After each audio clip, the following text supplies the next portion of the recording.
Suppose we have a voltmeter in parallel with a resistor of resistance R1, set up like the circuit right here.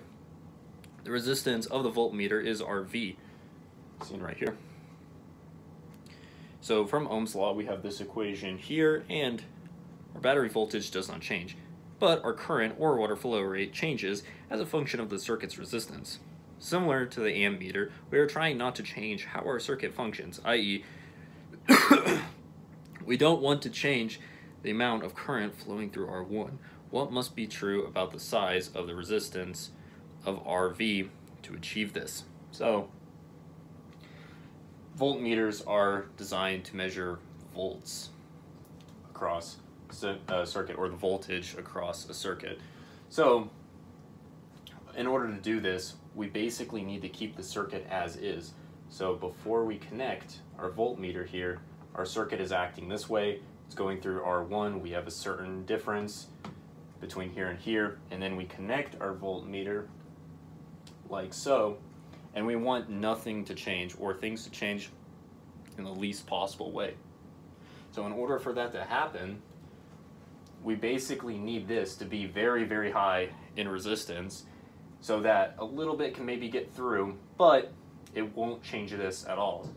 So that it stays the same. Essentially, RV will need to be very large. But that's just conceptually thinking about it. How can we prove this rigorously with this equation right here? So with that, we're going to employ the help of limits. So we're going to write limit as RV approaches a very low number. Let's start with a very low number, then we're going to try the limit with a very high number. So as it approaches 0, 0 is a very low number, or essentially it's the same thing with regards to limits as a very low number. So we're going to write right here our REQ right here. This is the REQ value because cancel out the i's, etc. REQ is equal to this right here.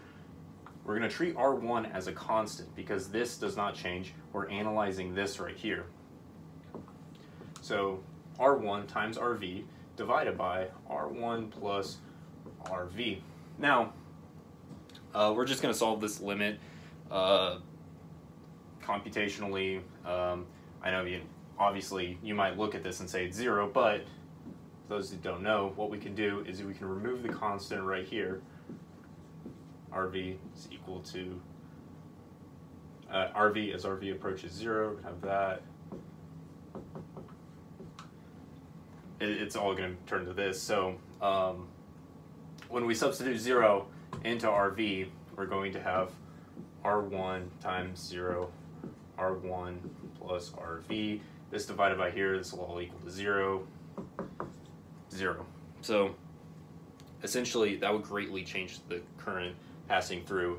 It would be almost as if we just removed this resistor right here.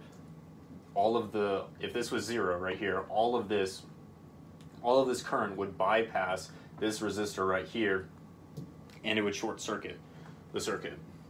So obviously, given all of this, a very small resistance would be bad, or a resistance of 0 would be bad because it would change how the circuit functions. So now let's try, say, a very high resistance. So let's write the limit as V approaches, what's a very high number? Infinity, right? It's a pretty high number. Ideally, voltmeters will have a resistance of infinity because we don't want to ideally change how R1 reacts. Of course, that's not possible, but in terms of limits and just thinking through this problem, we're just going to use infinity right here. So I'm just going to write our formula again. That's RV right there. How did we do it last time? Well, first we started with removing the constant right there, so infinity, and we're going to have our variable that changes in there, R1 plus RV. How can we simplify this to where we don't get just infinity over constant plus infinity? Well, what we can do is maybe divide everything. We can divide everything by RV right here. So R1 limit as RV approaches infinity we're going to have 1. What's RV divided by RV? That's 1. R1 right here divided by RV plus 1 right here. So naturally, what would happen if we substituted infinity now in this limit-friendly equation? Well, what we can do, reduce, reuse, recycle, right? Well, we'll do that later. So R1, and substitute this into here, would be equal to R1 divided by infinity plus 1 right here. So then, now let's reduce, reuse, recycle.